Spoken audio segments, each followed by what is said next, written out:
बिस्मिल्लाहिर्रहमानिर्रहीम। ये कुरानी आयत अगर आप अपने मामूलात में शामिल कर लें और रोजाना 2 से 3 मिनट आप इसको दे दें, इंशाअल्लाह आपकी रिज़्क में, इज्जत में, मामलात में, वक्त में बेपनाह बरकत आ जाएगी और आप किसी के मोहताज नहीं रहेंगे। खजाना गैब से अल्लाह ताला आपकी मदद फरमाएगा और एक रहमत का हसार आप अपने इर्द गिर्द इंशाअल्लाह महसूस करेंगे। आप चंद दिन इसको अपने मामूलात का हिस्सा बनाइए, फिर आप उसके बाद इंशाअल्लाह आपको इतना सुकून मिलेगा, आपको इतनी सरशारियां नसीब होंगी कि आप इंशाअल्लाह रोजाना इसको पढ़ेंगे। मैं इसका तरीका भी बताता हूँ और इसका वक्त भी बताता हूँ। ध्यान से सुनिएगा और इसी के मुताबिक इसको आप कीजिएगा। ये सूरह शूरा यानी पारा नंबर 25, सूरह शूरा की आयत नंबर 19 समाप्त कीजिए।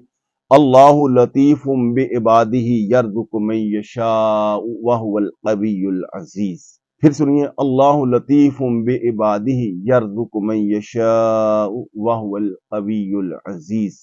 इस आयत मुकस्सा को रोजाना बाद नमाज फजर 72 मरतबा इस तरीके से पढ़ना है कि कोई काउंटर इस्तेमाल नहीं करना, तस्बीह इस्तेमाल नहीं करनी, हाथ के पोरों पे इसको पढ़ना है रोजाना 72 मरतबा।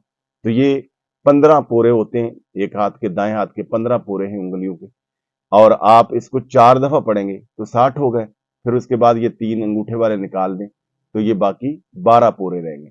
तो ये 12 पोरे मजीद आप करेंगे तो ये 72 मरतबा हो जाएगा। रोजाना बाद नमाज फजर 2 से 3 मिनट लगाएं और फिर अल्लाह ताला से खूब खूब रज के दुआ मांगिए अपने मामलात के लिए, रिज़्क के लिए।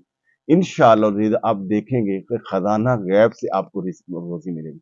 आपसे गुजारिश ये है, इस वीडियो को लाइक भी कर दीजिए और दूसरों को शेयर भी कर दीजिए।